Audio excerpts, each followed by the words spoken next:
நம்ம super singer junior season 10 பொறுத்த வரைக்கும் இதுல ரொம்பவே ஏழ்மையான குடும்பத்தை சேர்ந்தவங்களா இருந்தாலும் இசையை முறைப்படி கத்துக்கலனாலும் இதுல நடக்கிற ஒவ்வொரு காம்படிட்டிவ் ரவுண்ட்லுமே ரொம்பவே கஷ்டமான பாடலை எடுத்து அற்புதமா பாடி அசத்தி மக்களை பெரிய அளவில் கவர்ந்திருக்க ஏழை திறமையான சிறுமி தான் சாரா ஸ்ருதி. அவங்க இந்த வாரம் ட்ரம் சிவமணி அவர்கள் சிறப்பு விருந்தினரா வந்து கலந்துகிட்டு எஸ்பிபி அவர்களை கொண்டாடுற வகையில் நடத்தப்படுற செலிபிரேட்டிங் எஸ்பிபி ரவுண்ட்ல இதய கோயில் படத்துல இசைஞானி இளையராஜாவோட இசையில இளையராஜா மற்றும் ஜானகி அம்மா பாடிய இதயம் ஒரு கோயில்ன்ற மெகைட்டான மெலடி பாடலை எடுத்து அதை நல்லா பாடிட்டு இருக்கும் போது பாதிக்கு மேல அவங்களால பாட முடியல. இதன் காரணமா அந்த சூப்பர் சிங்கர் மேடையிலே ரொம்பவே கண்கலங்கி அழுதுட்டாங்க.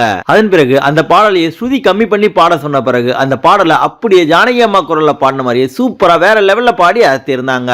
இதை பார்த்த அங்க இருந்த நடுவர்கள் மற்றும் சிறப்பு விருந்தினர்கள் எல்லாருமே ரொம்பவே பாராட்ட, அதை குறிப்பா சித்ராமா அவர்கள் சொல்லும் போது இந்த பாடலை நீங்க ஸ்ருதி கம்மியாவே பாடிருக்கலாம், இப்ப அந்த அளவுக்கு அழகா பாடிருக்கீங்க, ரொம்பவே சூப்பரா இருந்ததுன்னு சொல்லி பாராட்டி இருந்தாங்க.